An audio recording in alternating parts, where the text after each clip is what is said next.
Right, good morning, everybody, and warm welcome back to this council meeting. So, welcome to elected members, to members of staff, and to members of the public, and any members of the media who might be watching this as well. We've got a reasonably straightforward agenda today, so looking forward to working our way through that. Notably, we've got annual reports, so we've got council-controlled organisations turning up or zooming in for those. Just acknowledge we have Councillor Percival joining us by Zoom. Everyone else is in the room here. Do we have any apologies? Okay, move on to any declarations of interest. None. Don't have anyone for public forum, so move on to item 4.1, confirmation of the minutes from the council meeting held on the 1st of November. Councillor Hopkins. Yes, I'm happy to move with three very minor, three corrections. If I may, very briefly. Yes. Page 7, I think, under 3, the public forum was not held at this. I think it should read first ordinary meeting of council, because there was an earlier meeting, the inauguration one. On the next page, item 6, under 6.1, I do not understand that second sentence. It was requested that elections is asked to include information about the uncontested issues in the preliminary and final results of future elections, so the public is informed about these positions as well. I just don't get that at all. So I don't know what they're saying. That. So what it's referring to is when they put out those particular results, they don't have, in this case, with Councillor Kells was elected unopposed, they don't have that as part of the results, and so it's not just the contested issues; it's making sure that they actually notify the public about the. Well, it should say include information about uncontested positions. Oh, the issues is what they call each of the election items. So there's the mayoral issue, there's the councillor issue, in different wards. So it's the formal name for those. So it's quite appropriate. Well, and the last one on page 15, item 6.6, second paragraph sentence ending with the words deal with bad behaviours. There should be a full stop after that. Thank you. Noted. Okay, and seeing no Councillor McCone. Thank you. Any other comments? Move that those be accepted. Those in favour say aye. Aye. And against? That's carried. Thank you. Right, moving to my mayor's report. So certainly taking it as read. There's definitely been a very busy time, and just acknowledge the great work that everyone's done, putting time into the induction process and being involved and engaged throughout that. It's been very much appreciated. And yeah, I think we're definitely working our way through that process, and also having our fair share of issues along the way that we're dealing with too. So congratulations there. I may comment on some of the business awards that have been happening for businesses in our district. I think sometimes we gloss over those and don't acknowledge some of the good things that are going on. So just acknowledge those. I didn't go into much detail on the Zone 5 and 6 meeting or the rural and provincial sectors meeting. That I've got a wee bit of detail in there, but also have some responses from a couple of councillors who were able to go to those. I do have a letter of response from, basically in response to the letter they sent to Minister Little as Minister of Health. He passed that on to Te Whatu Ora Southern for them to make comment, and I think we're all quite pleased with the response that we got, which acknowledged that Oamaru Hospital is a public hospital, because sometimes the DHB has argued about that and referred to it not being a public hospital. So that is definitely one of the aspects which is very good. I also raised in that original letter the issues around locality networks and the challenge that they're not going to be fund holding and they're not going to be play a major role in commissioning services. So it sort of puts some doubt on the minister's previous statements that there's contention that if we became a locality network in Waitaki, that would be the financial solution to the hospital. That's not the case, and we need more assurance from the minister and from Te Whatu Ora Southern than that. Just acknowledge the great work though that Keith Marshall is doing on collecting up all the information around the funding and the where some of the funding shortfalls are, and having discussions with Te Whatu Ora Southern about getting the funding that we do need to run the services that we have at our hospital. So we're going to be hearing more from him later this morning. A few events that have been happening, which I think people have been really appreciating. So the Storybook Trail was something that came up through the COVID times, and we've got the latest edition mounted around the harbour. So it's a good opportunity for families and people just to get around there, have a bit of a wander and a bit of a read at the same time. So that's quite cool. The light up the Christmas tree event on Friday night, it'd be fair to say it could have been a bit warmer than what it was. It was very chilly, but a really good crowd turning up, and even the ice cream seller made some good money, I think, at the time. So kids will eat ice cream anytime it goes to Perth. But I think overall, that was a great event, and just one of the great ways of getting together. Right, pretty happy for perhaps before we go to any questions and so on, if any of the councillors who went to the Zone 5 and 6 meeting or rural and provincial had anything else to add, otherwise we'll take questions. Thank you for the summaries that we have had. Okay. So any other questions, comments? Councillor Hopkins? Yeah, I have a comment. I think we should also acknowledge the presence of Father Christmas in the room.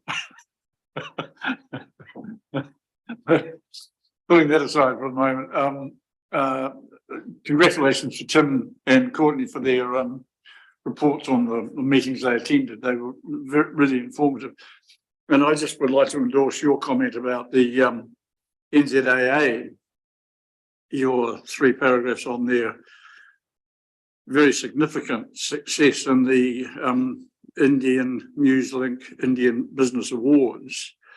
And I note that you say at the end, we are so proud to have them in Waitaki. And I would absolutely endorse that. And I think they've had a very positive impact on the airport. And I hope that they remain in Waitaki through our assistance and encouragement for a very long time. Any other comments? Deputy Mayor? I just wanted to thank you, Mayor Kuchar, for the letter that you had sent to Te Whatu Ora. I think we've been waiting for such a long time just to get that verification and clarification. It has been at the detriment of the health services provision for our community. So I think that's a big step and a positive step moving forward. And I think we should still advocate quite hard in terms of a lot of the funding that we had missed in the past as well. So I think there's a bit of work that we need to do. Also acknowledging the commissioning line for the locality networks is very separate. So I'd encourage all of those that are currently involved in the locality network discussions that we're having at the moment to form and build those relationships with those people that we need to. Thank you. Yeah, thank you. It's it's just such a critical service for us. It needs to be properly funded.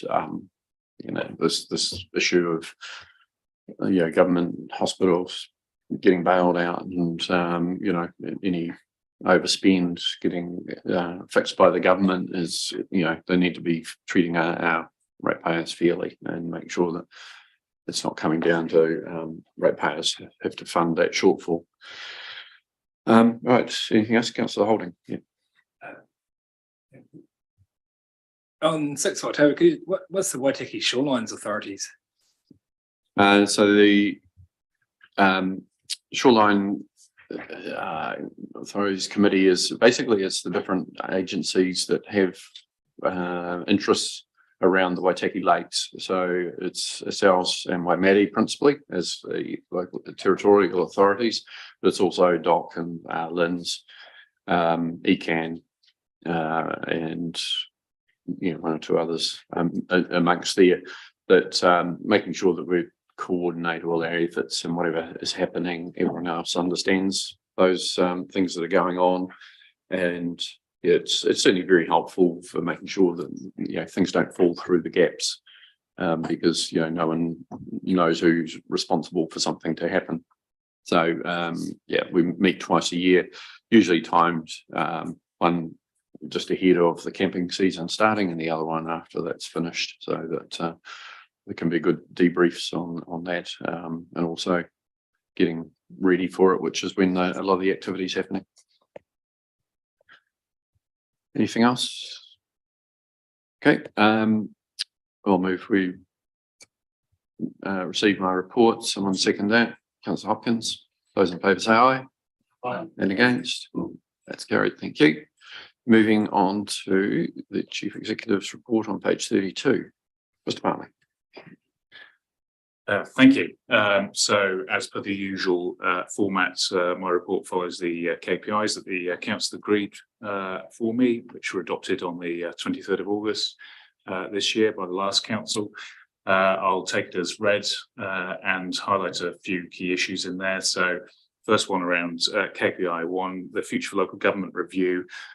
Since my last report, the draft report from the panel has been issued. Whilst it says draft reports, they're clear it's not a draft of their final report, which is a bit confusing.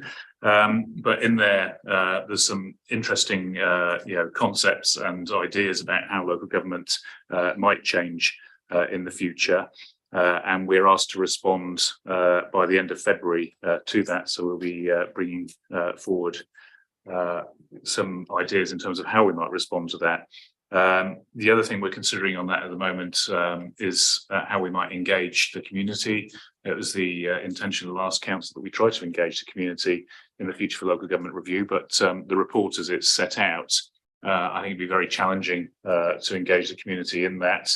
And I think we need to do some work both as a council and with our colleagues across the local government sector to try and set out what that might mean if some of those ideas were taken forward for communities and the way councils and communities might work and might benefit from that in the future. Couple of other things to highlight. Three Waters reform. I think it's well known that legislation is going through Parliament at the moment in terms of the Water Services Entity Bill, which is now in its third reading.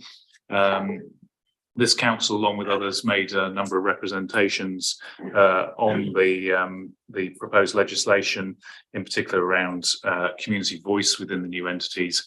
And I think, whilst it's fair to say, some changes have been made, they're very minimal changes that might lead to a small amount of community voice within those new water entities. We're also working with the National Transition Unit, so putting a lot of effort into how we might move services across, should that be the eventual outcome. And we're doing work with our colleagues in Otago and Southland to share resources and learning on that and make sure that we're not duplicating. But it is taking up a considerable resource of council at the moment to do that. At the same time, keeping an eye on the national political picture, we continue to engage the water services in our transformation project to ensure that we are planning for both the scenario of water services transferring and the possibility that they might not. KPI 4 district plan review, just to note that there's a memorandum report on the agenda today that explains a bit more detail where we're at with that in response to the engagement period that we had. I'll just highlight around this KPI 6, our strategic priority delivery, that we're due to have a workshop on economic development this side of Christmas to give a more fuller update on that. a lot of our attention has been focused on how do we commence implementing the strategy that was agreed by the last council just before the elections, whilst moving to new governance arrangements as well. So there are some resource implications to that, which we wish to bring before members for consideration before Christmas to update where we're at. In terms of the Sports and Events Centre, just to highlight that project continues to move forward. We've just finalised procurement of professional services to support the project team and project board in the construction, and we're in the process of procuring a design and build construction contractor. At the same time, the trust, supported by the council, continues to work on the funding that we needed to successfully build the centre. And then just highlight the local body elections, which is obviously a significant event for everyone around the table and for council overall, which I think were run very successfully. We did have insufficient candidates to fill the vacancies in the Ahuriri Community Board, and a by-election is now in progress with nominations having opened on the 24th of November and closing just before Christmas, Thursday, the 22nd of December. And if it's contested, then voting will take place from the 26th of January to the 17th of February. Also included in my report is the first update on the transformation programme and where we're at with that. And I think the first thing to say on this is this doesn't represent the format you'll be getting in future. We're at the stages of getting the, following the agreement of the last council just for the election to start delivery on this. We're in the process of getting ourselves organised at the moment. Happy to answer more questions on that, but we will look to at the format of reports going forward to give clarity on progress in meeting the aims and ambitions of the programme that were agreed by the last council. I think the other thing to highlight is we will be looking at how we engage members in key aspects of the programme going forward. I think we've got a portfolio lead now for transformation, and that'd be critical to make sure that we get that working arrangements right. So we've got the governance overview there. But I think there are significant aspects of the programme that will need your engagement on to help us shape that and make sure that we get that right for our customers and for you in your governance roles. Other than that, I'm happy to answer any questions. Thank you very much. Councillors, any questions, comments? Deputy Mayor Halalali. Thank you for the report. Just a couple of questions. Are there any barriers in terms of our progress that we're making with the KPIs that have been set? And are there any additional supports that you think we need to be putting in place to make sure that the timeframes are kept to? I think the main barrier really is time and resources at this stage. I think you can see in there that some of the timelines for some of the KPIs are slipping, or the milestones are slipping slightly. I think from my own personal perspective, I don't spend enough time on my KPIs, and there are issues that arise, and there's the issues that arise in the running a council and community issues that take up a lot of time. But as I've highlighted to councillors as well before, we are under resourced at the moment. We are carrying a high vacancy, and I think that is at risk of having an impact on our KPIs. I think when you set the KPIs, it was always agreed that some of these were stretch. At the moment, I think we're tracking okay, but there are risks in that in terms of the time and resource to actually deliver those, or at least deliver them on time. Councillor Hopkins. Yeah, thank you, Mayor Kircher. I've got three questions. On page 33, you talk about the draft Future for Local Government report, and you say that consideration is being given to the development of this is in terms of engaging with the community.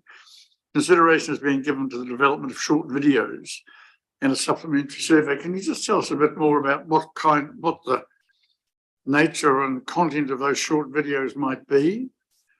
I'll just deal with one question at a time, if that's okay.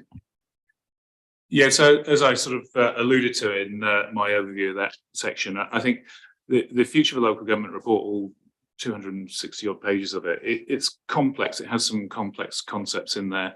And I think for a lot of people in local government, and then particularly for people in our community, it'd be hard for them to see actually if those things were implemented, what difference would that make on the ground to communities? How might things feel? How might things work differently? How might communities be able to achieve their aspirations differently or better as a result of that?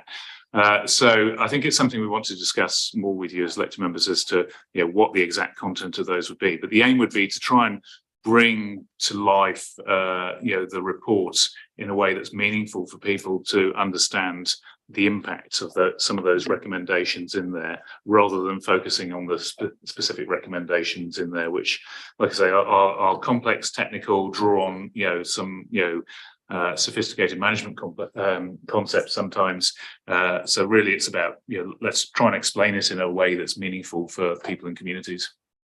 And just a wee bit further to that, the opportunity is there for us as the governance team to perhaps explain some of those things, the opportunities and so forth. I think the worst thing possible would be that we lose 3 waters and that we don't get any other services to both to fill that gap, but actually to get the end result we want, which is better outcomes for our community. So if we can communicate that well, we can help play a part in actually building the call for change that I think any government needs to have when they're considering what the future is going to be for local government. And at the moment, I think the people in councils have been dealing with this for quite some time, but out in the community, the awareness, the knowledge and so on just isn't there. And I don't think, it is going to be a really easy thing for the next government, whichever colour they might be, to say, this is something the community doesn't care about. We've got other things we want to get on with, and we're not going to do anything about it. So the more call for, or explanation about how this is actually going to help our community, the better. Next question. Yeah, look, very quickly then, question 1, 2 and 3, but question 2, I notice on page 35, you've got, with regard to the district plan, you've got us reviewing proposed changes and getting legal reviews and so forth right up until November of next year, and then we notify in December. 2 ways of wording it. Can't we do it quicker, or does it have to be that long? I would have thought that if we actually committed to getting it done sooner than that, which I'd like to see us do, that we could and should be able to. So that's the milestone that the last council agreed for me. We had quite a long discussion then about what was a realistic timetable. I think I acknowledge that then that the elected members wanted to get on with it more quickly. I think when we plotted out the necessary steps and the resources we have to take that forward, I think that looks like a realistic timetable. But I think the commitment then was, and if we can do it quicker than that, we will. But I think my concern with moving that milestone now and trying to set a sooner date is that we might be setting ourselves up to fail. Okay, last question on page 41, you've got the drivers for change for transformation, and down on number 5, living within means while meeting demand. And one of the things you say there is, and this is a public document, and I think the wording could possibly be altered, and I'm asking you if you would agree. It says generate new non-ratepayer revenue, and I think it should read generate new non-rate revenue, because the only obvious, one of the obvious ways to generate new revenue would be to switch from rates to user pays, which could involve ratepayers paying in a different capacity, as well as people from outside the district. So I would have thought that it might be more accurate for the public, looking at this transformation proposal, if that read generate new non-rate revenue. I wonder what your comment is on that. My first comment is those were the change activities that were adopted by the last council as part of the business case, which you sat around the table for. I think, so I think it's for council to agree what they want to do on that. If they want to change those change activities. I think in terms of what you're suggesting, it's a minor change really. The sentiment of that really is that we're looking at how we might generate income from not raising it through rates essentially. And I think as long as that's understood in there, that's the main thing. Well, that's precisely what I was just saying. Thank you. Any other questions, councillors? Okay, someone would like to move we receive that report. Thank you, Councillor Linwood, and second Councillor Cowles. Those in favour say aye. And those against, that is carried. Thank you very much, Alex. Next up, we had the 6.1, the meeting schedule. That's going to come back to us and on the 20th for adoption. I think councillors have had that shared with them at the moment as a draft to get any feedback. Essentially looking at having our council meetings every second and fourth Tuesdays in general, and making sure that we work to a fairly structured sort of timetable around those. So we'll discuss it in more detail, and obviously they'll come back in a couple of weeks for us to adopt. It's not big, yeah. Okay. So it'll be up later today and for you to have a look at. Right. Now we're a wee bit ahead of time, I think. So we've got the Whitestone next. Yes. So I'll just check whether there's anything else that we can do while we wait for that. I don't think there is anything else we can do other than adjourn. Is there anything else? Okay, so we're just going to adjourn briefly. We'll be back. Oh, sorry, Mr. Cook. You could note the memorandum report for the district plan feedback right at the end if you wanted to. Yeah, you're okay to do that without staff around. Like you can handle that. I think I can handle that one. I'm sure you're the person for the job. That's for sure. Okay, so 264. 7.1 2.64.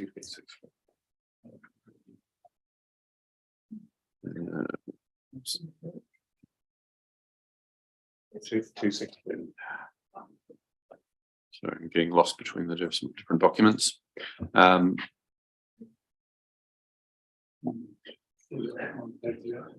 is everyone on that? Okay, Mr. Cook, would you like to speak to it? Yes, certainly. We're pleased that we have now sort of virtually finished the collation of the feedback on the draft district plan. We've received just over 300 pieces of feedback, and that's translated into just over 3,000 items, which the team have started to package together in relation to the various chapters, and we'll be bringing those back to council through a series of meetings next year to consider. But we are going to make the full feedback available to you. We've just got a little bit of work to do to get it into the system in a usable format for you, but that will be certainly before Christmas, hopefully by the end of next week. And we will also be publishing the feedback for the public view as well. So just for clarity, so we've got the feedback that's going to come to us, as you say, over the during 2023. We'll work our way through that and determine what changes we might want to make to the draft.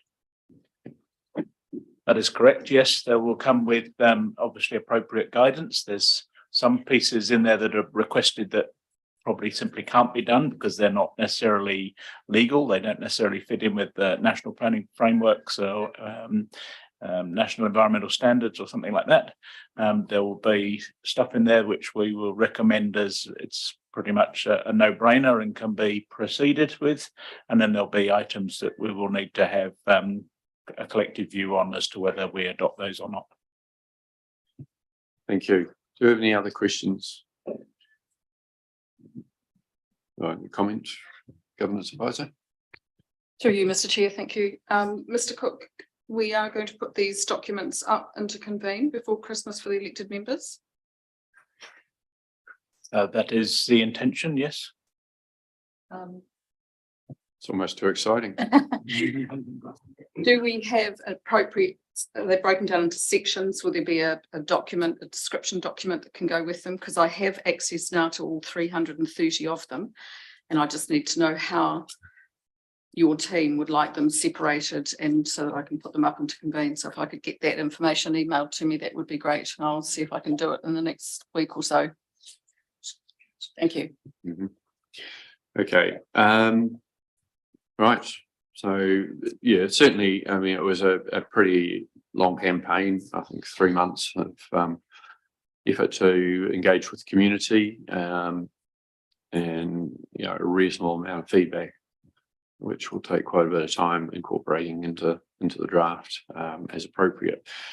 So anyway, it is coming to your inbox in time for Christmas. It's like a real treat, and something to do instead of spending time relaxing with family.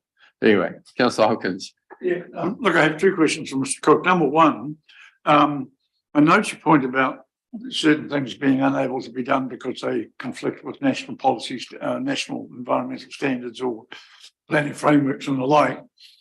Are we intending to say a lot of people asked us to do A, B or C, but we can't because my view is that is an important piece of public education that we should be engaging in as soon as possible, to make people aware that there are certain things that we will be unable to do, in our view, because they clash with dictates from Parliament.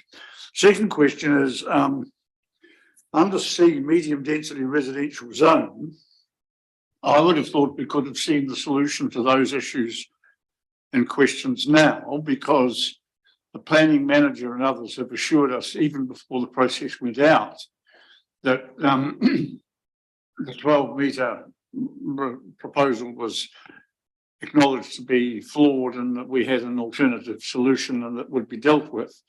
And I would have thought it could and should have been crafted by now. So is that particular solution to that particular issue available? And if it is, can we make it public ASAP?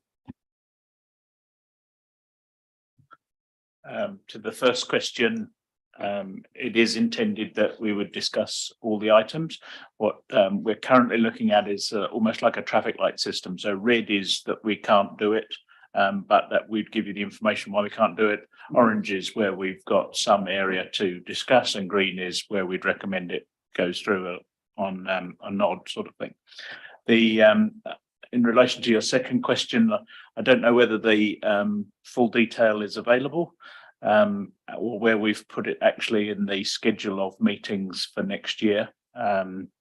What we have tried to do is to keep the whole package of the feedback in a measurable format, and so we can work through it in relation to the chapters, and we can keep the whole thing joined up. If we start putting various bits and pieces out, then it gets difficult to coordinate, but I can certainly discuss that with planning manager and seek his view on it, bearing in mind that we wouldn't be presenting it before Christmas, and we don't meet again until February. Thank you. Yeah, I think I don't think there's too many fans of 12-metre height limits here, but I mean, I for one want to see the detail of what people have submitted on, before we jump to the solution straight away.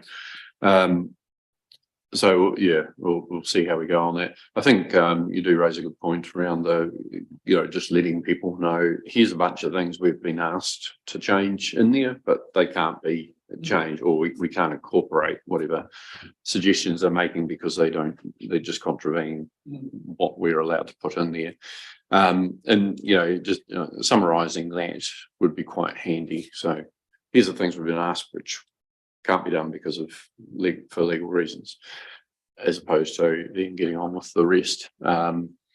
So at some point, that'll be part of the process anyway. But just being more deliberate about releasing that information at some stage, I think will be helpful. Anyway, any other comments? Someone like to move we receive the information? Councillor Thompson, thank you. Deputy Mayor Halali. seconded that. Those in favour say aye. Against, that's carried. We're going to adjourn for about 10 minutes and at the which time Whitestone representatives should be here, Whitestone Contracting. So we'll reconvene at that point. So thank you in the meantime.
Mr Grave, it's Ainsley Hooper here, Governance Advisor. Can you hear us?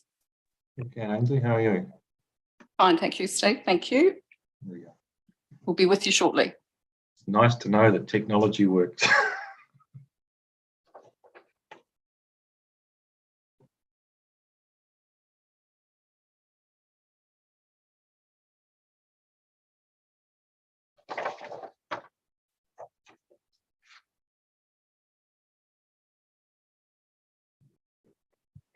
We're just going to wait through till 11:15. No So problem. your colleagues are in the room.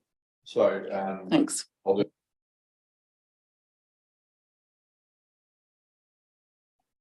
just saying, Steve, we'll just do a quick intro while we're waiting. We're just adjourned at the moment, so we'll reconvene shortly to keep on time. So for the new councillors in particular, so Steve's the chair of the board.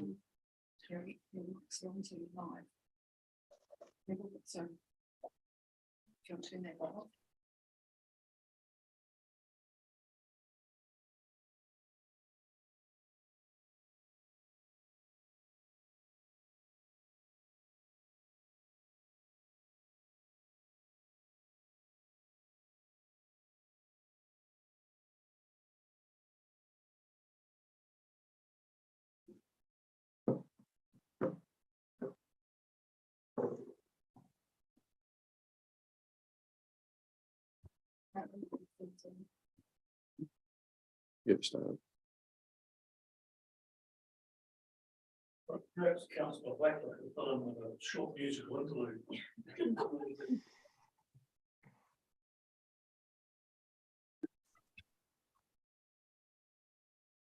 Okay, all right, we'll get things underway again. So welcome back, everyone.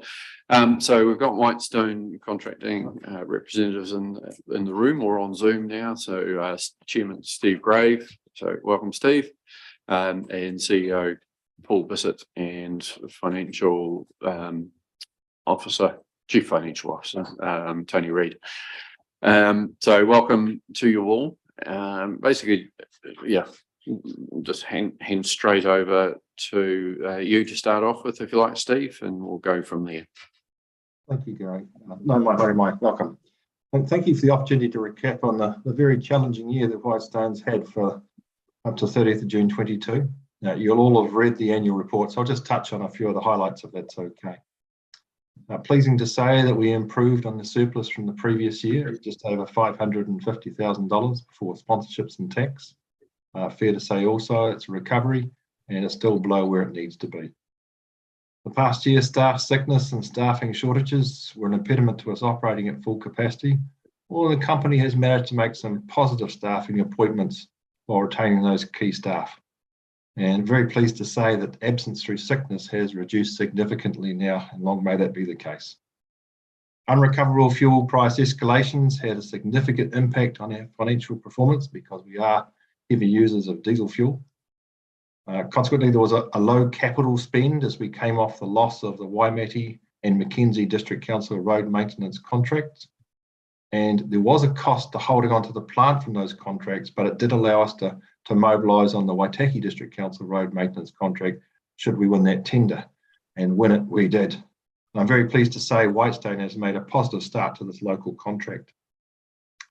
In the new financial year, the current year we're in, a significant commitment to capital replacement has been made using local suppliers wherever possible. And we're very pleased to say that the last board meeting, the company agreed to order a new state-of-the-art street sweeper, which you should see out in the streets of Oamaru in early March next year. We transitioned to the cloud for our financial software and embraced what we call our Quick Check technology and expanded its use throughout the business. So the company continues to focus on technology enhancements to support an efficient and competitive operation. Pleasing too was our property portfolio was revalued at the end of June, and there was an increase there in value of $2.1 million.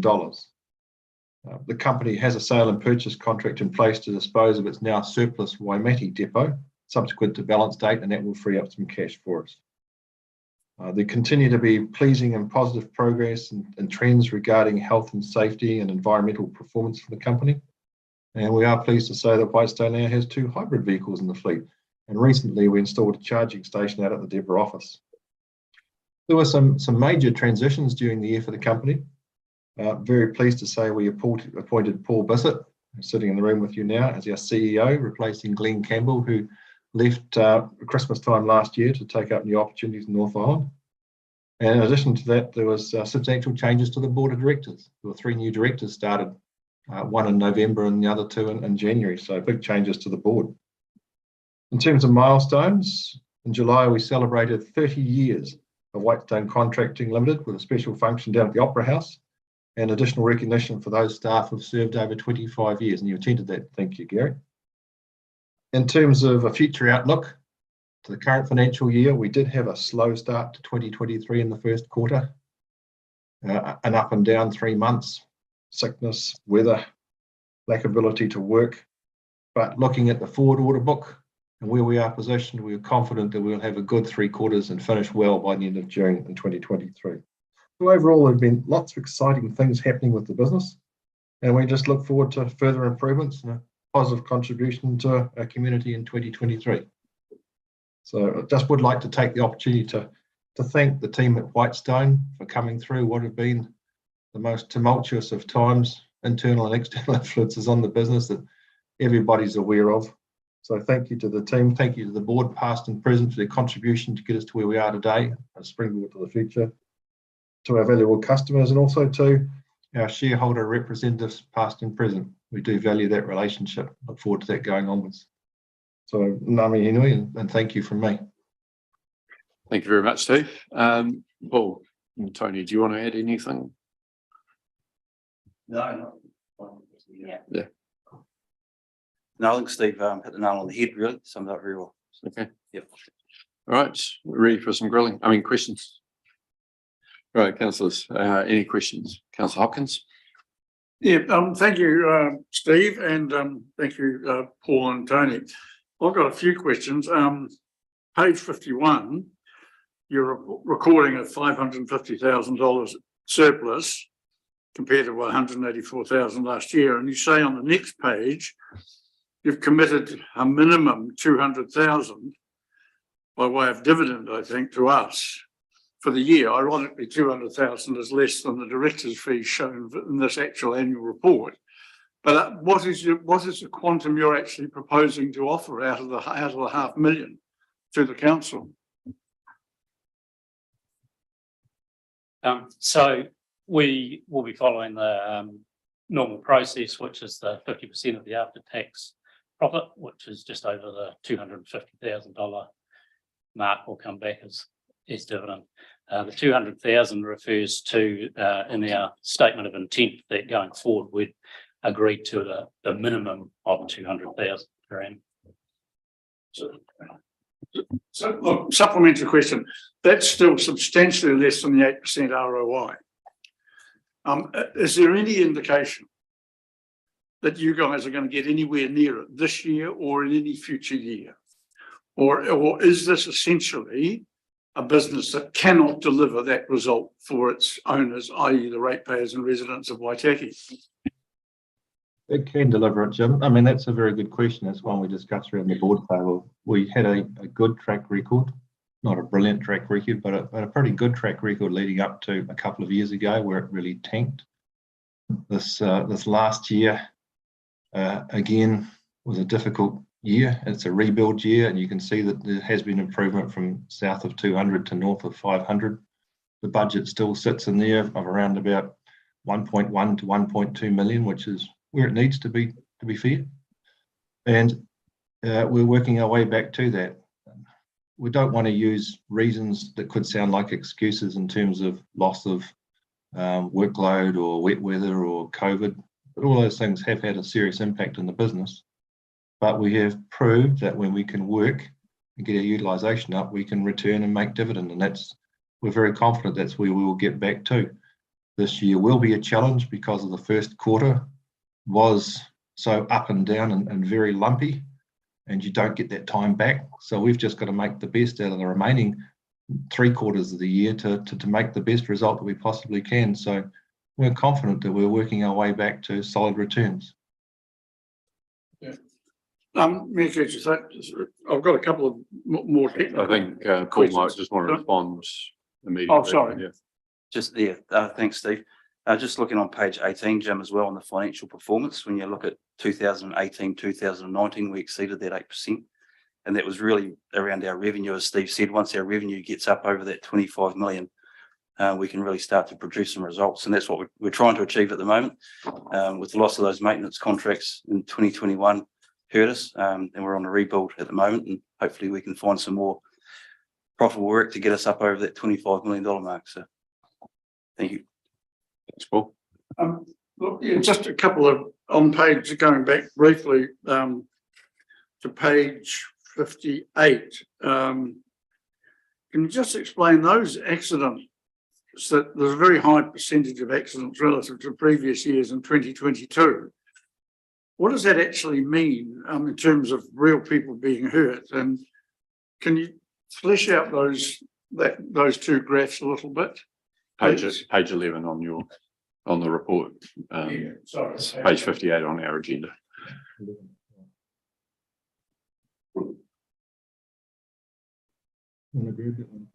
Thanks, Jim. I think with the way the business has run to our culture over the last couple of years, our reporting rate has gone up a lot. So our total incidence has gone up because we're reporting a lot more. And it's really basic stuff the guys are reporting. Stuff that wouldn't have been reported probably three years ago. We did have a run this last financial year, April, May, where we had we had about 5 lost time injuries. Medical treatment injuries and 1 lost time injury. Touch wood, this financial year we've 0 harm as far as medical treatment and lost time injuries goes. And that's really around our culture, around emphasising be safe. Safety starts with me. And implementing our Quick Check, as Steve said in the opening, around a digital platform for toolboxes for everyone to use on their phones and tablets. And our toolbox rate and site audit rate has escalated this in the first 6 months of this year has been fantastic. So I think we've exceeded over 200 toolbox meetings across the business so far this financial year. I don't think we achieved that in the whole of last year. So safety has become very much front of mind. Our recent staff survey that we just completed in October, the highest scoring cohort of our questions was health and safety, and that it was very much front of mind. So yeah, hope that answers your question. So paradoxically, things may look worse because they've actually got better. Yeah. One last question for you, Mayor Kircher, on your page 23. Forgive me if this is a needless panic, but under your non-current liabilities, you've got a deferred tax liability of $500,000. Now, I was looking for the note. I couldn't work out. What does that mean? Does that mean IRD is breathing down your neck saying, give us the money? Or what do I make out of that? Should I be alarmed? I see Clive Geddes laughing, so maybe I shouldn't be. So no, you definitely shouldn't be alarmed. And being deferred tax, it's not tax that's owing or payable at this point of time. So it's future tax. Oh, so certainly we're all up to date with the IRD, I can assure you. Thank We're you. pretty keen to get that right too, Jim. sorry. The board's pretty keen to get that right as well. It's a good question. Okay, any other questions, councillors? Deputy Mayor Halazaidi. Thank you for the report. I'm just interested in the staff wellbeing program that you have. How is the mates and construction scheme going? Grab that, Paul. Yep. Thanks, Helen. Mason Construction, yeah, it's going good. We implemented our general awareness training, which is for everybody on our 30th birthday, and it went for about an hour. Out of the 90 staff that we had attend, as part of that process, they asked for volunteers to become a connector, which is basically a person in the workforce that someone can come to and say, hey, I'm having some problems, and then they can connect them to for assistance, I suppose, or support.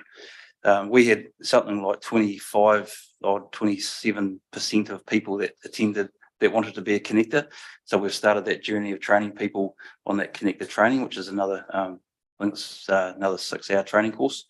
They don't happen that often, so we're trying to lump in with people, other groups in certain areas where we can get that training done. So, but recently we had a barbecue up at Hamley Farms at one of our sites to celebrate our winning of the Fly the Flag competition. I think where they had 1,500 entries and we had 3 in the top 20, and Hamley Farms took it out. So it was great to get the guys from Dunedin up. We had a good cohort of staff turn up, and just that getting the guys involved from mates in construction and with our workforce, and it just breaks down all those barriers around discussions around mental health. Yeah. Okay. Anything else? Councillor Blackler. Thanks, Mikucha. Microphone. Yeah. Thanks, Mikucha. Just page the note 2, operating revenue on page 34.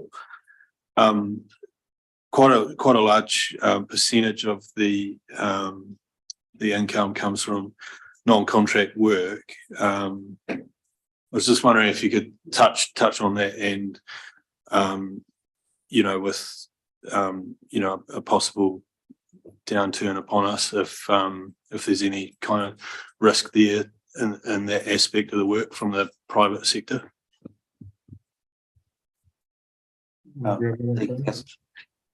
Yeah, no, we've got that, Steve. Yes, there is a risk. They're talking recession next year, and yes, there is a real risk. And we're managing that by not having all our eggs in one basket, and maintenance contracts are a big part of that will help see us through those tough times. So Central Otago's reasonably active in the property market and subdivision market around landscape maintenance on Henley Farms. We do a lot of landscaping there, but then we also do the maintenance, which has to occur for the next 4 years after we complete a stage. We've got a civil team over there that does subdivision construction. So there is a risk that a downturn of that could see a downturn in the market, could see a downturn in the work. We are tied in with reputable developers or long-standing developers that hopefully can get through the tough times, and they are longer-term, larger contracts rather than just doing small one-off stuff. So I don't know if I've answered your question or not, but the longer-term contracts are certainly what's going to get us through those tough times. Yeah. Okay, thank you very much. Someone like to move or receive the information? Councillor Cowles, second to Councillor Linwood. Any further discussion? Very briefly, If you've got your microphone on, thanks. sorry, those are not contentious, but we've got 3 resolutions. The third of them is, well, first of all, we received, second we authorise, that's fine. And then the third one, which I think is utterly non-controversial, we have to approve the amendments to the Constitution. And they really are very technical and limited in nature, but I think we should acknowledge that we have read those and accept them.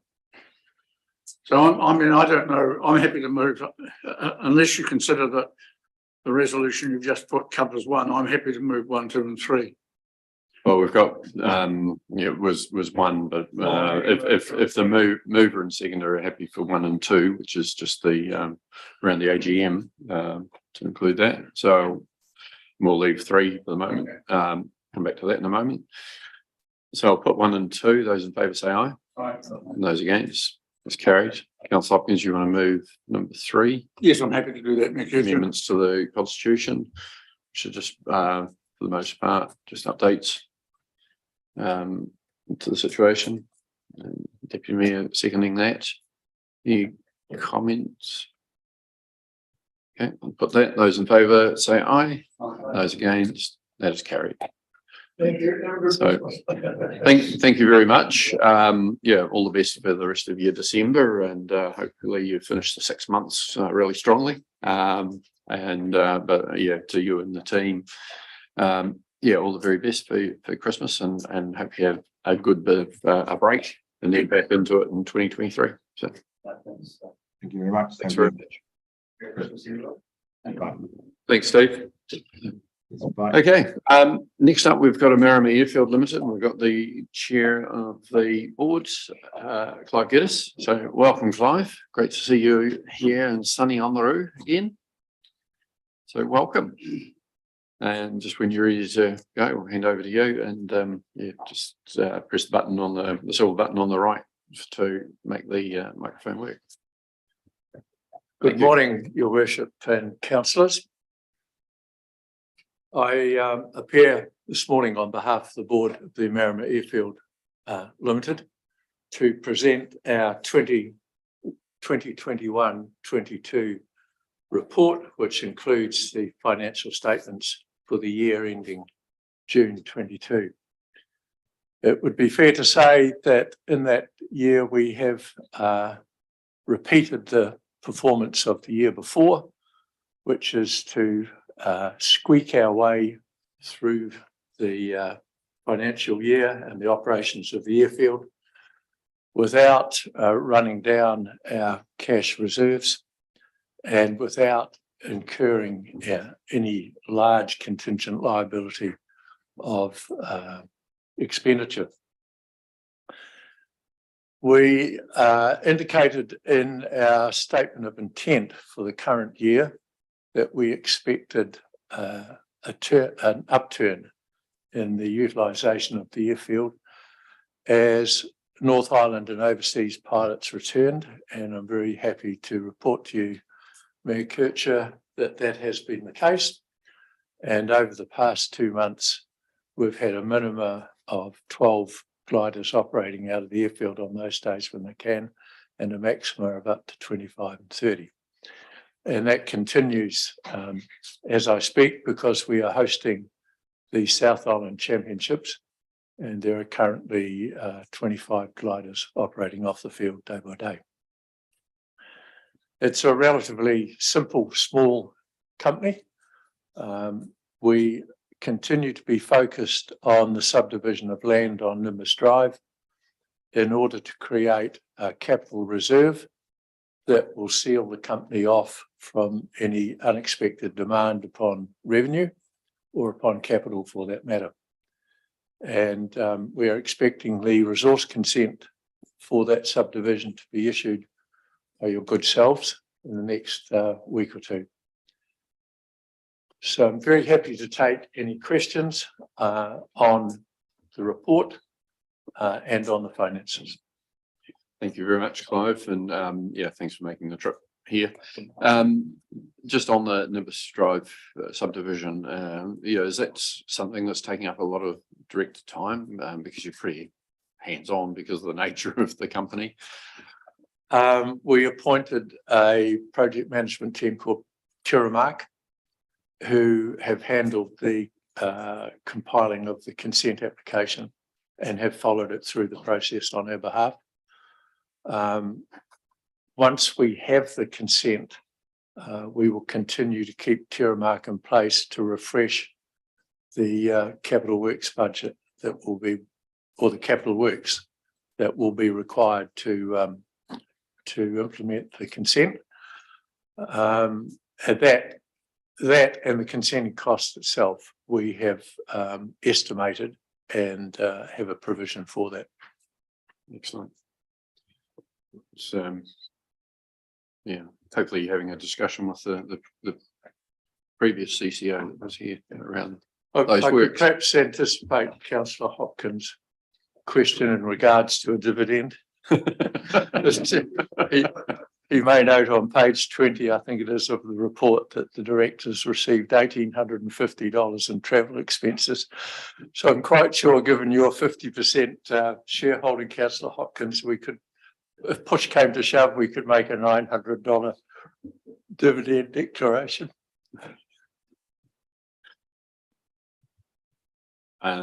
Thank you very much for that kind gesture. And yeah, as much as Councillor Hopkins might want to accept it, I think probably waive it this time round. Councillor Hopkins. Oh, Clive, if you could just turn your microphone off in between, thanks. were such a dividend forthcoming, I would naturally donate it immediately to the full council rather than transfer it myself. I just want to thank the directors. It is literally a thankless task in the sense that you receive no remuneration other than travel expenses in one instance. So it clearly is a labour of love for you guys. And from my point of view, I genuinely appreciate it. And I'm sure other councils do as well. Just looking at the statement of financial performance for the year, the key problem would seem to me to be your landing fees were basically $5,000 less than you anticipated. You were expecting 30,000, you got 25, which sort of basically tipped all your predictions in the wrong direction to more or less that amount. You've just suggested to us that things are on the mend. Is that use of the airport or suboptimal use of the airport starting to reverse? And are we starting to look at landing fees being where the budget is or even higher than budget? Thank you, Councillor. You'll recall in the latter part of last year, we had the unexpected lockdowns in Auckland. And that meant that the North Island market for early spring and summer flying out of Amarama dried up. And that's where we think that is largely the $5,000 drop in landing fees is largely related to that. For instance, we currently have 9 pilots and 2 aircraft from the Auckland Gliding Club based in Amarama, and that didn't happen last year. So just to clarify, then things are on the up. They are improving. The landing fees are either matching or exceeding budget now, whereas previously they weren't. Is that a fair assumption? Yes, that is correct, Councillor.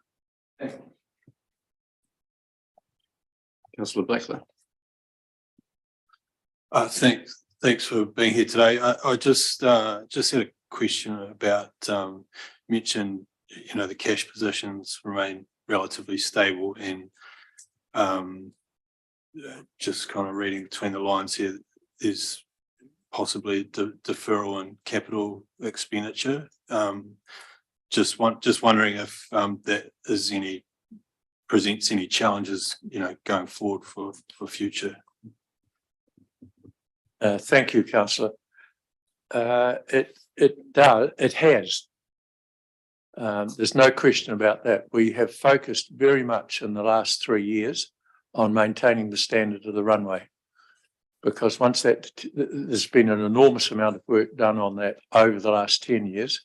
And if that deteriorates, then there's a real issue, because the users of the airfield will not tolerate poor runway conditions. So in order to achieve that, we have parked a number of capital projects that we were intending to proceed with.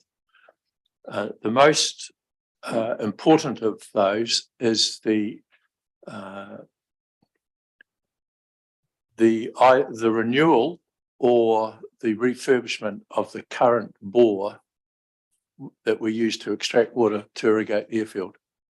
The airfield is useless without irrigation, and we have some real issues around that. And for the last 2 years, we've managed to muddle through.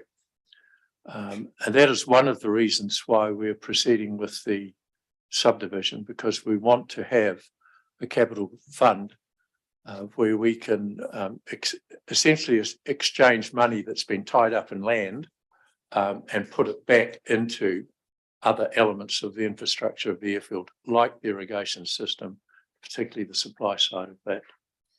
We've also deferred plant replacement. And again, we're doing a bit of a muddle through with some aged tractors and mowers, etc. But we are getting there. And it'd be fair to say that the wet springs of the last 2 years have been an absolute blessing, because our irrigation costs have been much lower than estimated because of them. And just coming back to the subdivision as part of your capital injection, is the real estate market holding up reasonably well in Marama from what you've seen, and yeah, pricing looking good as far as it goes? Yes, we had a meeting on last Monday, with the local real estate agent that we've engaged to help sell. Marama's problem is that there are no small, that is 550 to 750 square metre lots, vacant lots on the market. And the subdivision will create 8 of those and 4 lots of around 900 square metres. And his advice was that the pricing that we talked about 12 months ago will hold, because he already has a list of people who are interested in the properties. Is there, what method are you using to sell it? Because obviously this is a one-off opportunity to maximise the revenue. So, have you discussed those different methods? Only in a general sense, Your Worship. Yeah. There's a very high level of interest from glider pilots in these lots, but this sales program will be an open sales program run through a real estate company that we will have a contract with, and we will determine price ranges for these lots, and that will be that. Okay. Yeah, very good. All right, councillors, any other questions? Okay, so I'd like to move that we receive the information.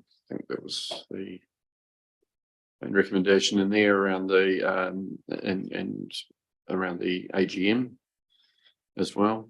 So someone move. Answer. Yeah. So Councillor Halali and Councillor Hopkins. Any further discussion on that? Okay, we'll put it. Those in favour say aye. Aye. And against. That's carried. Thanks again, Clive. Thanks for the good work that you and the other board members are doing, the effort that you put in. All the best for your Christmas, and hopefully a good summer holiday, whether it's in Marama or over on the other side of the mountains or wherever. All the best. Thank you very much. I'll pass those comments on to the board. Councillor Hopkins, your comment about labour of love. I think all of the directors recognise the importance of the Marama airfield to the international gliding community. It is a world-renowned gliding site, and you as a 50% shareholder should take a great deal of comfort that you're a party to providing that on behalf of the community you represent. And the influx of overseas pilots over the last 3 months is going to continue right throughout the season. And we understand that next year the BGA, who are the British Gliding Association, are intending to hold camps in Marama. So it's not just an airfield on the outskirts of Marama, which is how we tend to think of it. It is actually a resource that is valued by the national and international gliding community. So being part of looking after that and developing it and ensuring that it has a future and people can access it in 10, 15 and 20 years without there being an impost on the shareholders is a very important part of what we're doing. Okay, so thank you. Thank you very much. Enjoy the festive season. Given the last 3 or 4 months you've all been through, I understand it. Thanks. Thank you. Okay. Thank you very much. Councillors, we've got tourism Waitaki next, so item 6.5 on page 170.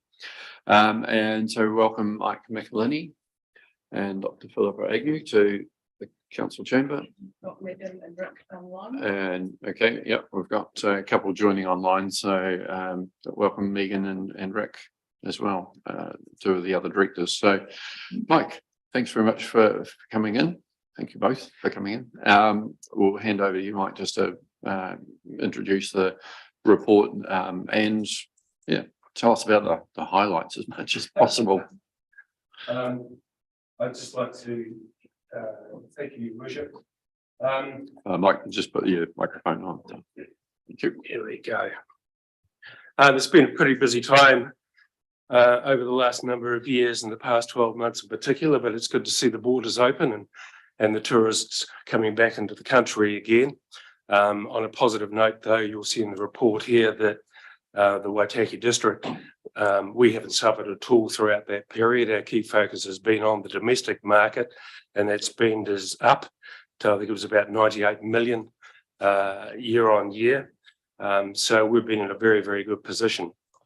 Philippa and the team with reduced resources have been doing quite a remarkable job and positioning the Waitaki into the key markets around the country for us. And of course, that's reflected in the figures that we see with the spend coming into the district.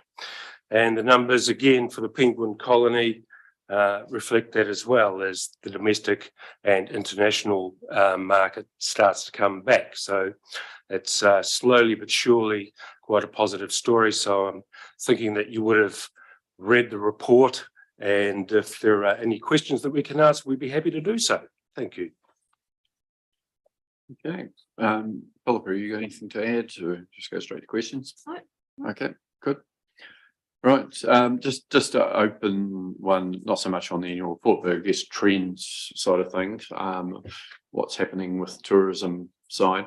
Yeah, one of the concerns I think around the country was the direction that tourism had taken around, measuring it by bums on seats rather than overall value per visitor. Is there anything that you're doing, particularly like sort of around the penguin colony, to make sure that we are encouraging more people to stay longer, and by utilising that particular facility, because there's opportunities there? I think pre-COVID, we had quite a low number of coach tours that would take their passengers there. They would go and do the viewing, and then they would hop in the bus and head off somewhere else, and which didn't really benefit our community, other than the entry fee. Any thoughts or any things that you're doing around that? The trend tends to be that they're travelling in smaller groups. You're going to see a lot of Mercedes people movers on the road at the moment, and that's my experience, having done a fair bit of travel around the South Island recently. So the trend of having the big buses before, that's not happening. So it's more the minivan, it's more of rental cars and convoys.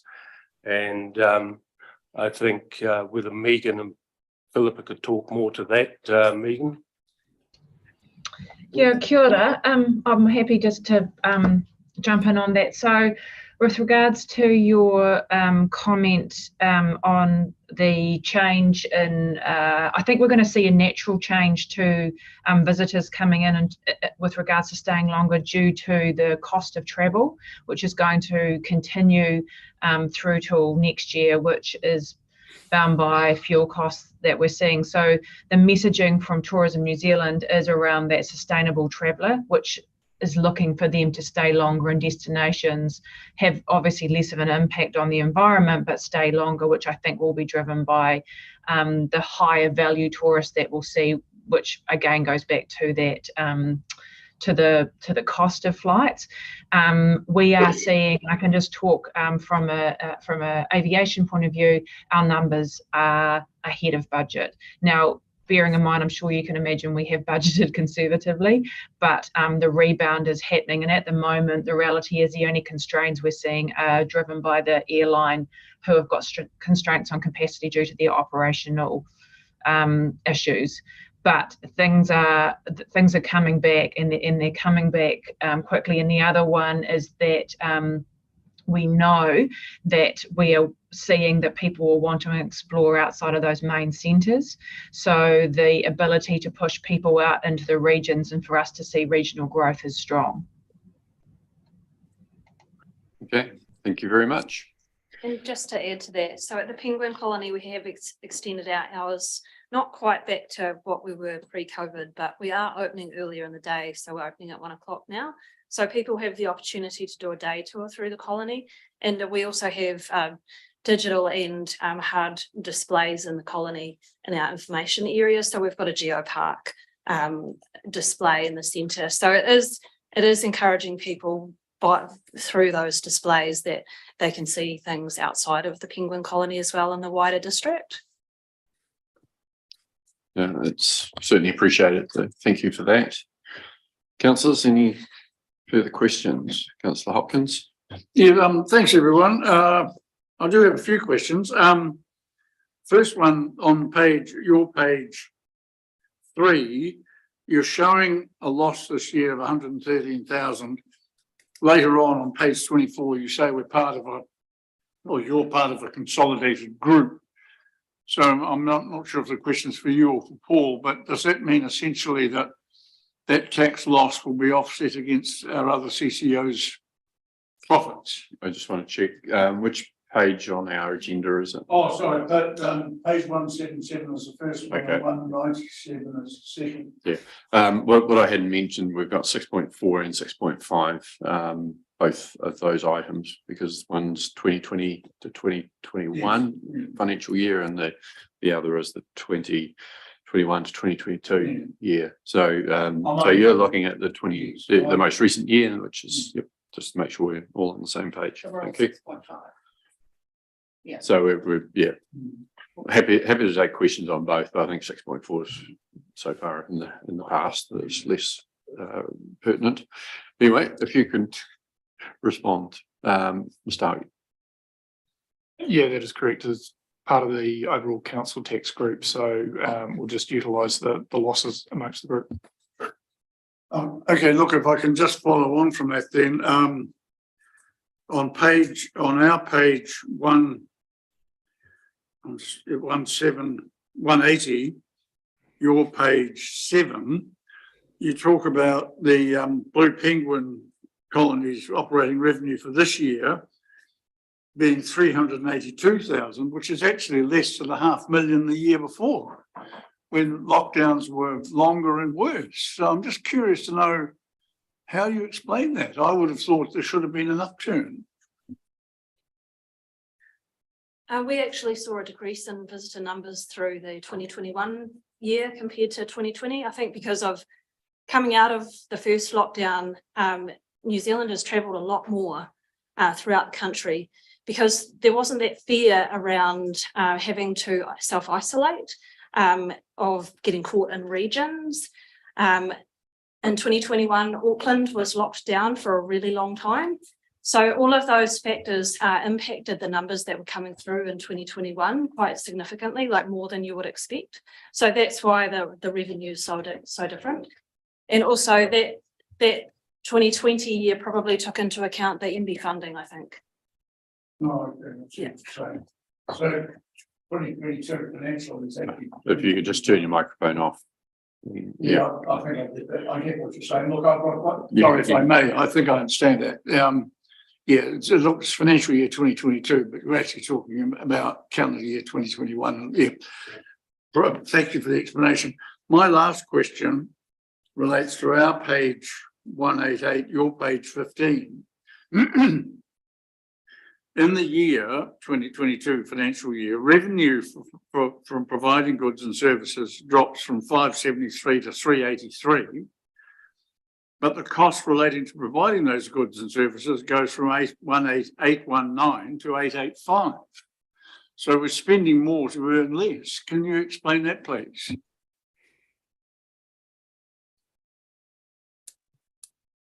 Sorry, without having the figures in front of you, Jim, I can't at this stage. No.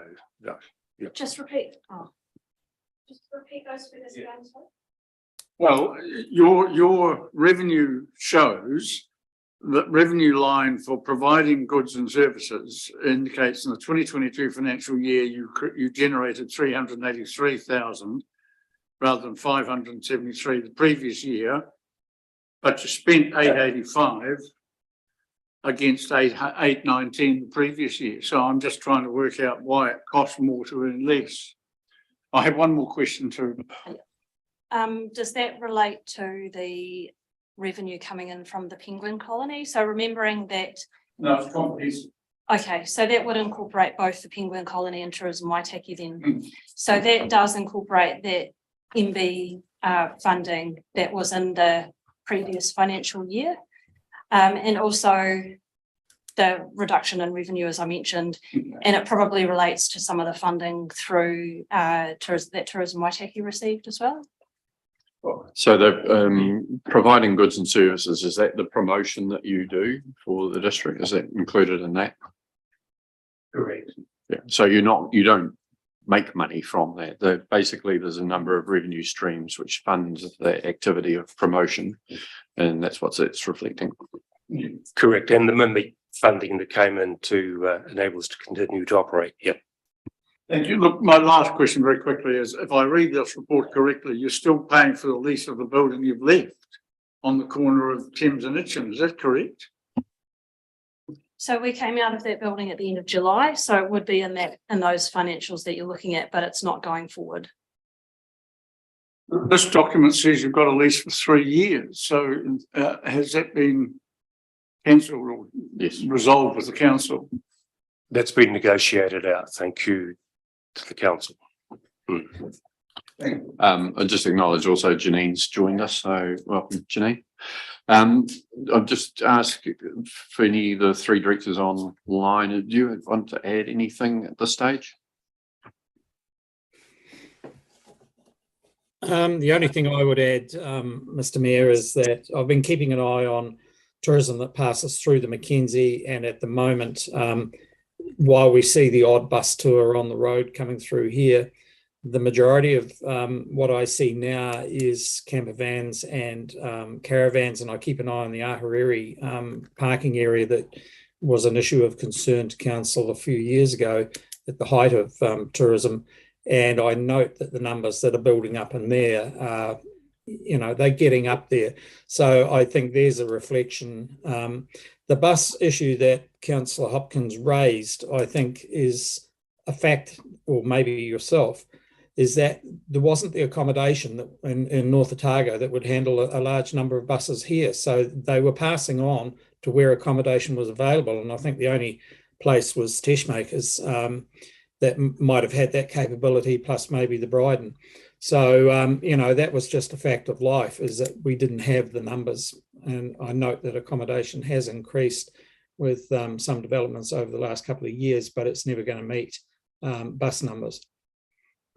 Yeah, I guess the concern is that, seats are being taken up, that, if they were full, and then other people who might have wanted to go there and who would have stayed,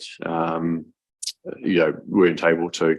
So yeah, it's just looking at trying to maximise that all the way through as much as possible, as we share our wonderful district with people.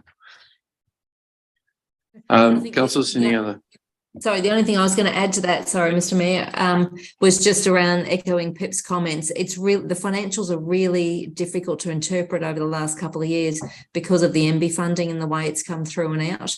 So that funding's been there to cover a level of expenditure. So the expenditure is fairly static, but the funding has come in different waves depending on which fund it was and which year it came into. Yeah, no, thank you for that. You've had to do a lot of juggling as a board and management, and I know it hasn't been easy, and you put a lot of effort in, so I certainly appreciate all the extra work and time that's gone into that. Up and beyond the call of duty. Councillors, any other questions? Councillor Cowles. Thank you. And certainly recognising it's been a tough couple of years in the past.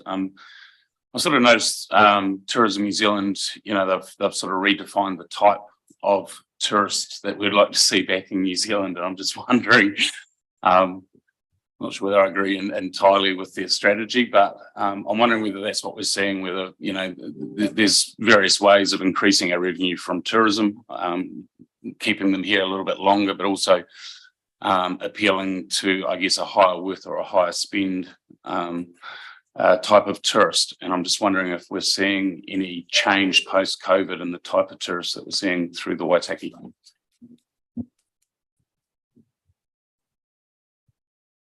Again, I was just going to ask Megan, who's going to kind of finger on that.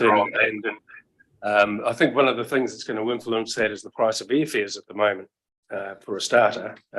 Certainly, there's no cheap airfare on the market internationally. Megan, you'd like to extrapolate on that, please? I guess, yes, you're right with regards to how Tourism New Zealand are pitching what type of visitor they want to come to New Zealand. I think at the moment we've got to remember that not all markets are open. So the Asian market is still not really open. So at the moment we're predominantly seeing Australians and Americans that are coming through. And, you know, obviously with Air New Zealand's direct service to New York, they're hoping that that will create an inbound market as well through there. So we haven't really seen the world open back up again, so it's difficult to make that call on whether or not we're seeing a change in visitor behaviour. But it's fair to say that I've just spent 10 days in Australia visiting airlines and talking to other airports. We won't go back to how things were pre-COVID. The change will continue and it won't be the same. And yes, not to labour the point, but at this stage, we can't expect to see the airfares that we were seeing pre-COVID, that they won't be going back there. So that automatically will be, because it's a long way to come to get to New Zealand, as we know. So the people that will be travelling here will look different to what they were pre-COVID. No, thank you very much for those insights. Certainly appreciated. After someone to move both 6.4 and 6.5, the 1 and 2 on each of those, someone's happy to move those as collectively. Councillor Hopkins and secondly Councillor Cowles. Any further discussion?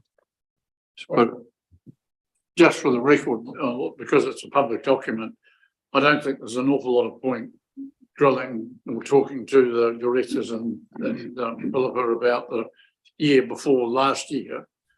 And we haven't discussed it, but because I think it is now so historic as to be simply something that we should record as a matter of record, rather than try and relitigate anything within it now. So that just an explanation for why we've only talked about one of the two reports, not both. Thank you. Okay, I will put those in favour say aye. And against, it's carried. Thank you very much. Thank you both for coming in, and to the 3 online, thank you very much for joining us. And yeah, I'll just repeat what I said before. Thank you very much for all the work that you're doing. It's not easy with the limited resources that you've got. You're just lucky you've got a wonderful district to actually promote, I guess. But thank you for the work that you're doing collectively, and wish you all the very best for a happy Christmas and a very, very good 2023. Thank you. Thank you. Thanks, Gary. Same to you all. Thank you. Okay. See you. Bye. Councillors, we now move to the next item. Waitaki District Health Services Limited, and we're joined in the chamber by Keith Marshall, CEO, and Deputy Chair Melanie Tavendale. So welcome. Happy to hand straight over to you as Deputy Chair. Melanie. Thank you. I'm just standing in today for Helen Alger, who's away on sick leave. We'll take it as read, but I will walk you through a few of the points from her chair's report. Essentially, it has been a pretty horrendous year, would be a clear way of putting it. COVID-19, I think, hangs over everyone, but in the hospital in particular, it's caused a huge amount of issues. And then you talk about our staffing and having borders closed and not being able to get enough staff. So that's been a massive kind of, I guess, way of looking at the whole year. Had its effects on everything. This time a year ago, we had a new CEO or an acting CEO, a CFO that wasn't there. We had 3 board members step down, so we had 2 board members. And so just, I guess, pay tribute to Helen Alger and to Scott and Keith that very much over Christmas and things held the fort before we got anyone else in there to support them. And very much the staff over this time, because the workload has been nothing short of horrendous. And I think we're able to stand up here in front of you and talk about what we've achieved for the year because of the fact that we've had staff that have given it their all. And a particular thanks to Keith, who's come into a very difficult situation, and he's been transparent. He's been great to work with. And I think he's offered at least the board members a whole deal of just comfort in the fact that he's actually across things and he knows what he's talking about. And we've got a really good handle on where things are at, I think, due to the work. So thank you. And I'll pass over to you. Thank you. I sent in a brief PowerPoint just to cover some of the highlights in the annual accounts. So I would want to start with just saying the accounts are still unaudited. We're expecting the sign off in the next day or two, so this week, and as soon as those are finalised, we'll send through the formal finalised accounts. What I can say is there will be no material change from the draft that you've currently got sitting in your agendas. They represent substantially the financial position. There are a few wee immaterial changes, but nothing that will change that result. So as for the new council, who missed the joy of some of the awkwardness of dealing with the Office of the Auditor General's decision-making to include Observatory Village into the group, that decision was challenged in the course of the year jointly by ourselves, council, yourselves, as well as Observatory Village. And the Auditor General's office came back and basically reinforced the decision that they'd made, namely that Observatory Village group of companies would be included within this group of accounts. We took some legal advice around that, which was crystal clear. And that legal advice was that Waitaki District Health Services has no legal control whatsoever over the actions and activities of Observatory Village, which makes it quite awkward when we come to reporting it as a group, because it contains a whole pile of activity in there over which is beyond our ken. So, so these results include the Observatory Village results, and I'll come back and touch on that briefly. The other main component in this year's accounts, which will be largely invisible in the consolidated accounts, is the repatriation of the loan funds that the company had made to Observatory Village. And the reason that it's largely invisible in these accounts is because it was a loan from the Waitaki District Health Services Trust to Observatory Village. And when that was repatriated, it was made through as a donation back to the hospital. And therefore nets itself out in terms of the consolidated accounts, one lot of money coming in, one lot of money going back out, but that is included. I won't touch again on the significant changes that we've experienced over the year, but I guess the highest level issue is the question of getting us back to sustainability. So the annual accounts that you're looking at, as Jim, you'll be pleased to know that I was on Swan for my prediction at the last time we met, was this set of accounts shows a surplus for the year. Colin would have been pleased. So part of that is, again, the difficulty of being able to unpick the Observatory Village account results from the hospital accounts in this blended consolidated set of accounts. But also in amongst that is the fact that the loan funds are repatriated from Observatory Village back to the hospital. So that overall surplus, certainly on behalf of the hospital, really does conceal the underlying deficit, operating deficit that we've been working to, and that goes back till 2015. And that's our key issue. It remains the key issue. It's the issue we'll be working on when we come back to report to you in due course. Throughout the year, we've had COVID, and I said to the new directors when we were inducting them, I ran through all of the various issues that we were grappling with, and then I finished with, and on top of that, there's COVID. So COVID has very much been the feature, certainly of the last 9 months. We have been suffering from chronic understaffing. That's not new here. We've always had difficulties in recruiting, but the border closures and the tight restrictions right across the health sector made that doubly difficult. And then COVID hit. And so the presentations and the issues for patients around COVID, we didn't see anything different here than we saw around the rest of the country. Mainly that people were being admitted not not so much because of COVID, but being admitted because of other conditions and having COVID. The issue for us when we're managing COVID, like it has been with general practice, is that you have to take an awful lot of precautions around that. You have to make sure that your safety environment is 100%. Up until a couple of weeks ago, and I'm only saying that not because we've recently had a whole mess of outbreaks, but just because that's the last time we were doing our infection prevention control analysis, we had no cross infections inside the hospital in that entire period of time, which is a pretty amazing achievement for an operation of our size, given some of the cross infections that have taken place in much bigger hospitals and much bigger establishments now. So that was a real success to the team of managing a highly infectious, highly contagious disease within the bounds of staffing shortages and everything else. And then COVID started to hit us, and the staffing shortages we were already suffering. People were going off sick with COVID and for long periods of time. In total, up to today, roughly about 50% of our staff have had COVID and have been down at one time or another, which sounds bad. It'll be what every business has sort of experienced. But for us at a time when we're already stretched trying to hold rosters and shifts together, that's doubly difficult. So our guys have gone over and above in every aspect. Just been an absolutely amazing team. The number of people who've pulled double shifts and extra shifts and right the way through the period, and that is continuing to this day to keep everything going. So that's really us. The health reforms are underway. We see those as being pretty positive for us. It's an opportunity to renegotiate our funding contracts, which have been long overdue, and we're currently in the middle of that process right now.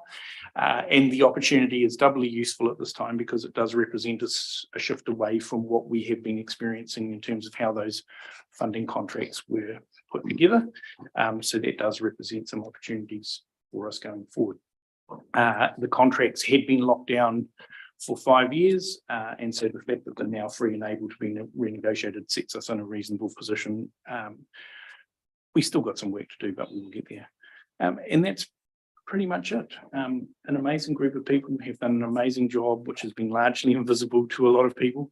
Some of you around the table know, but yeah, just absolutely stretched beyond the pale to make it to this point. Happy to take any questions.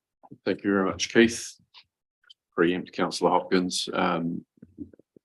Request for a dividend payout, so there's not going to be one. Okay, councillors, any questions? Councillor Hopkins. Thank you. Look, if I may, a couple.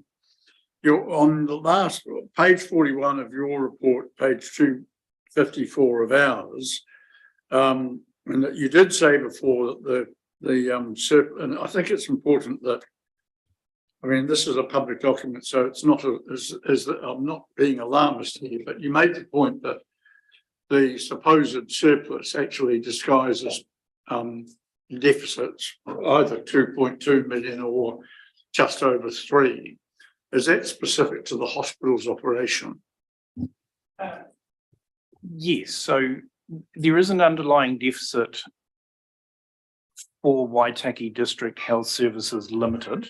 So being clear about the entities here, so Oamaru Hospital and the operations of Oamaru Hospital, and that underlying deficit has been present since 2015. The magnitude for this coming year is around about 3 million. As I say, I'm not being alarmist. I just think it's an important piece of information for the public to digest, as well as, and in that context, I have 2 questions, but I suppose the most critical one, you're talking about the audit being nearly finished. What about the contract negotiations with Te Whatu Ora? Are they, I mean, this is critical to the survival and future of the hospital. How close are you to getting a deal that you can live with and that the community can accept it and keep the hospital going? How close are we? Gosh, that's very much a how long is a piece of string question. Let me have a shot. We need to conclude those funding discussions and have a pretty concrete indication from the Crown of what that will look like in time to be able to report back to you here on the 21st of February. So you might ask a supplementary question of how's that going, and I'd have to say it's going pretty positively at the moment. So I'm kind of fingers crossed hoping we'll get a pretty good indication of that before Christmas. I'll just make the comment and feel free to give any feedback. When Councillor Hopkins mentioned, about keeping the hospital going, I think it would be a brave government that's allowed it to not carry on going. The question is whether they will fund it in its current form or whether they will take it back. Because essentially that's what's the point we're at. They either need to pay the proper amount for the service that's actually being delivered, and or they look after it themselves. And it's not a threat or anything, but it's more a reassurance that I think we need them to give, that that it's not going to close down. It might have to change, but if they, I don't think, going by their record, that they're going to be running it any more efficiently than what we do. They're just going to have to put more money in themselves. So hopefully Mr. Marshall and team will convince them of all the good reasons why they actually should pay for the service that we're giving. Mr. Marshall. One of the incredibly joyful things about having this job is I'm free to make political statements at will. Look, I think of one of the things is looking back over the history of Oamaru Hospital, and I can say that not having experienced some of these events, but having done an awful lot of work and reading about what the history looks like, this hospital first started showing financial and other system losses back in 1924. It's been through on a roller coaster ride ever since.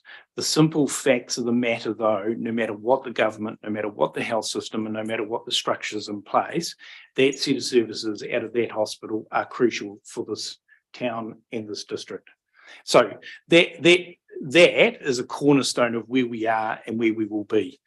The way in which that gets funded has been subject to considerable arguments going all the way back to 1924 and before, and the current system will be just a different variation on that discussion. But it is essential, whatever happens, that mix of services stays and gets looked at. We do need to go and have a look at the mix of services, because honestly, that has not been looked at since 1998, or even more recently when the hospital change came down from the hill. So we do need to have a look at that, because events have overtaken us.